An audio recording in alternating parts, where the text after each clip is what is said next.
Hello hi views, ഞാൻ doctor പൂജ സിന്ദ്. ഇന്ന് നമ്മൾ ഡിസ്കസ് ചെയ്യാൻ പോകുന്നത് ഉയർന്ന രക്തസമ്മർദ്ദത്തെക്കുറിച്ചാണ് ഇന്നത്തെ വീഡിയോ, അല്ലെങ്കിൽ ഹൈപ്പർ ടെൻഷൻ എന്ന് പറയുന്ന കണ്ടീഷനെ കുറിച്ചാണ് ഇന്നത്തെ വീഡിയോ. ഇതിൻ്റെ കാരണങ്ങൾ എന്താണെന്ന് നമുക്ക് ആദ്യം നോക്കാം. അതായത് അമിതവണ്ണം, അതുപോലെ തന്നെ ജനറ്റിക് ആയിട്ടുള്ള കാരണങ്ങൾ, അതായത് അച്ഛനും അമ്മയ്ക്കും ഉണ്ടെങ്കിൽ അത് കുട്ടികൾക്ക് വരാനായിട്ട് സാധ്യതയുണ്ട്. അതുപോലെ തന്നെ നമ്മുടെ ഹൈ ആയിട്ടുള്ള സോഡിയം ഡയറ്റ്, അതായത് ഒരുപാട് ഉപ്പ് ചേർന്ന ആഹാരങ്ങൾ കഴിക്കുക, ഇത് കണക്ക് ലോ പൊട്ടാഷ്യം കുറഞ്ഞ ആഹാര രീതികൾ. ഇതുപോലെ തന്നെ നമുക്ക് മറ്റ് കോസസ് ആയിട്ടുള്ള സ്മോക്കിങ്, ആൽക്കഹോള്, അതുപോലെ തന്നെ കഫീൻ ചേർന്നിട്ടുള്ള ഫുഡ് ഐറ്റംസ് കഴിക്കുക.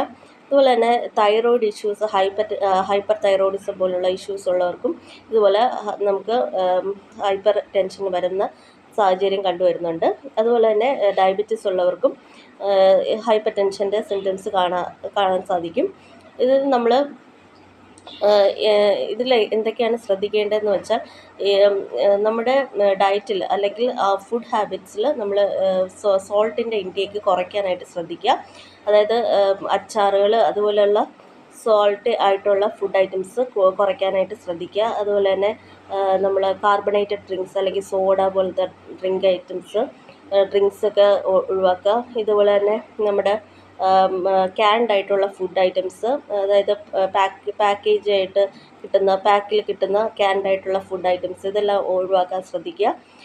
ഇതെല്ലാം ശ്രദ്ധിക്കുന്നതുകൊണ്ട് തന്നെ നമുക്ക് ഈ ഹൈ സോഡിയം ഉള്ള ഫുഡ് ഐറ്റംസ് ഒഴിവാക്കുന്നത് കൊണ്ട് തന്നെ നമുക്ക് BP കുറച്ചൊക്കെ റെഗുലേറ്റ് ചെയ്ത് നിർത്താനായിട്ട് സാധിക്കും. അതുപോലെ തന്നെ നമുക്ക് ബേക്ക്ഡ് ആയിട്ടുള്ള ഫുഡ് ഐറ്റംസ്, അതായത് ബേക്കറിയിൽ കിട്ടുന്ന ബ്രെഡ്, കേക്ക്, ഇതുപോലെയുള്ള ബേക്കിംഗ് സോഡ ആഡ് ചെയ്തിട്ടുള്ള ഫുഡ് ഐറ്റംസൊക്കെ നമുക്ക് ഇതുപോലെ BP കൂട്ടാനായിട്ടുള്ള സാധ്യത ഉള്ളതുകൊണ്ട് തന്നെ ബേക്കറി ഐറ്റംസ്, അതുപോലെ തന്നെ ഫ്രൈഡ് ആയിട്ടുള്ള ചിപ്സ്, അതുപോലെയുള്ള ഐറ്റംസൊക്കെ ഒഴിവാക്കാൻ ശ്രദ്ധിക്കുക. അതുപോലെ തന്നെ നമ്മൾ ഫുഡിൽ ഇൻക്ലൂഡ് ചെയ്യേണ്ട എന്തൊക്കെയാണെന്ന് നോക്കാം. ഇതിൽ പ്രധാനമായിട്ടും നമ്മൾ റാഗി, ഓട്സ്, ഇതുപോലെ ഫൈബർ കണ്ടൻറ്റുള്ള ഫുഡ് ഐറ്റംസ് ഇൻക്ലൂഡ് ചെയ്യാൻ ശ്രദ്ധിക്കുക. അതുപോലെ തന്നെ നമ്മൾ മറ്റ് വെള്ളം തിളപ്പിച്ച് കുടിക്കുമ്പോൾ നമ്മൾ ക്യാരം സീഡ്സ്, അതായത് നമ്മുടെ അയമോദകം, ഉലുവ, ഇതുപോലെ തന്നെ ഫെനുഗ്രീക്ക് അല്ലെങ്കിൽ ഉലുവ, ഇതുപോലുള്ള സീഡ്സ് ഇട്ട് വെള്ളം കുടിക്കാൻ ശ്രദ്ധിക്കുക. ഇത് നല്ല മൂത്രം പോകാനും അതുകൊണ്ട് തന്നെ നമ്മുടെ BP റെഗുലേറ്റ് ചെയ്ത് നിർത്താനൊക്കെ സഹായിക്കുന്നതാണ് ഇതുപോലത്തെ ഉള്ള ഫുഡ് ഐറ്റംസ്.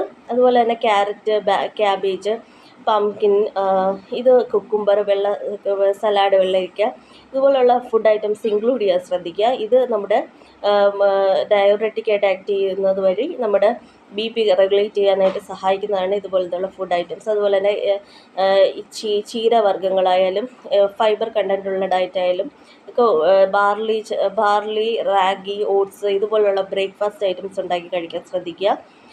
ഇതൊക്കെ നമ്മുടെ BP റെഗുലേറ്റ് ചെയ്യാനായിട്ട് സഹായിക്കുന്ന ഫുഡ് ഐറ്റംസാണ്. അതുപോലെ തന്നെ നമ്മൾ അവോയ്ഡ് ചെയ്യേണ്ടത് ഈ ആൽക്കഹോള്, അതുപോലെ തന്നെ കഫീൻ, ചോക്ലേറ്റ് ചേർന്നുള്ള ആഹാരങ്ങൾ, ബേക്ക്ഡ് ആയിട്ടുള്ള ഫ്രൈഡ് ആയിട്ടുള്ള ഐറ്റംസൊക്കെ അവോയ്ഡ് ചെയ്യാൻ ശ്രദ്ധിക്കുക. അതുപോലെ തന്നെ നമ്മൾ ഉയർന്ന ബ്ലഡ് പ്രഷർ വരുന്നത് മൂലം നമ്മുടെ ഹാർട്ട്, കിഡ്നി, അതുപോലെ ബ്രെയിനിലെല്ലാം ചെറിയ ചെറിയ കുഴലുകളിൽ ഈ സമ്മർദ്ദം കൂടുന്നതിൽ മൂലം അവിടെ ചെറിയ ചെറിയ രക്തക്കുഴലുകൾ ഉള്ളതുകൊണ്ട് തന്നെ അവിടെ സമ്മർദ്ദം കൂടുന്നത് മൂലം അവിടെ ക്ലോട്ടുകൾ ഫോം ചെയ്യാനും, അതുപോലെ തന്നെ സ്ട്രോക്ക്, അതുപോലെ തന്നെ ഹാർട്ട് അറ്റാക്ക്, അതുപോലെ തന്നെ കിഡ്നി ഫെയിലിയർ, ഇതൊക്കെ വരാനും സാധ്യത കൂടുതലാണ്. അതുകൊണ്ട് തന്നെ BP നമ്മളെപ്പോഴും റെഗുലേറ്റ് ചെയ്ത് വയ്ക്കാൻ ശ്രദ്ധിക്കുക. നോർമൽ റേഞ്ച് എന്ന് പറയുന്നത് 180 to 120/80 ആണ് നോർമൽ റേഞ്ച്. അത് നമ്മൾ കൂടി നിൽക്കുന്ന ഒരു അവസ്ഥ എന്ന് പറയുന്നത് 140/90 mmHg ആണെങ്കിൽ അത് കൂടുതലാണ്. അത് സ്ഥിരമായിട്ട് 140ക്കും 90ക്കും മുകളിലായിട്ട് നിൽക്കുകയാണെങ്കിൽ ഇത് കൂടുതലായിട്ടാണ് കൺസിഡർ ചെയ്യുന്നത്. ഹൈപ്പർ ടെൻഷൻ എന്ന് പറയുന്ന കണ്ടീഷനായിട്ടാണ് ഇത് കൺസിഡർ ചെയ്യുന്നത്. അതായത് നമ്മൾ സ്ഥിരമായിട്ട് സിസ്റ്റോളിക് പ്രഷർ 140യും ഡയസ്റ്റോളിക്ക് 90യും ആയിട്ട് സ്ഥിരമായിട്ട് നിൽക്കുന്ന ആൾക്കാരിലാണ് ഹൈപ്പർ ടെൻഷൻ എന്ന് പറയുന്ന കണ്ടീഷൻ നമ്മൾ സാധാരണയായിട്ട് പറയുന്നത്. ഇത് നോർമൽ റേഞ്ച് എന്ന് പറയുന്നത് 120 to 120/80 ആണ്. സിസ്റ്റോളിക് 120യും ഡയസ്റ്റോളിക് 80യും ആണ്. ഇതുപോലെ നമുക്ക് ഹൈ BP ഉള്ള കണ്ടീഷൻസിൽ നമുക്ക് ഇതുപോലെ തലചുറ്റൽ, അതുപോലെ തന്നെ ക്ഷീണം, കണ്ണിൽ ബ്ലർഡായിട്ട് വരിക, അല്ലെങ്കിൽ ഡബിൾ വിഷൻ, അതുപോലെ തന്നെ മറ്റ് സിംറ്റംസ് ആയിട്ടുള്ള ലൈറ്റ് ഹെഡ്നെസ്, അതായത് തലകറക്കം, ഇതൊക്കെ വരാൻ സാധ്യതയുണ്ട്. ഇങ്ങനെയൊക്കെ സിംറ്റംസ് വരുമ്പോൾ നമ്മൾ ഉടനെ തന്നെ ബി പി ചെക്ക് ചെയ്യേണ്ടതായിട്ടുണ്ട്. നമ്മൾ ഒരു സൈലൻറ്റ് കില്ലറായിട്ടാണ് ഇതിനെ പറയുന്നത്, ഹൈപ്പർ ടെൻഷന്. അതുകൊണ്ട് തന്നെ നമ്മൾ ബി പി ചെക്ക് ചെയ്യാതല്ലാതെ നമുക്കിത് മറ്റൊരു രീതിയിലും അതിനെ ഐഡൻറ്റിഫൈ ചെയ്യാൻ പറ്റത്തില്ല. അതുകൊണ്ട് തന്നെ നമ്മൾ ഡെയിലി ഈ ഹൈപ്പർ ടെൻഷൻ ഉള്ളവർ ഡെയിലി റുട്ടീനിൽ ബി പി ചെക്ക് ചെയ്യേണ്ടത് വളരെ അത്യാവശ്യമാണ്.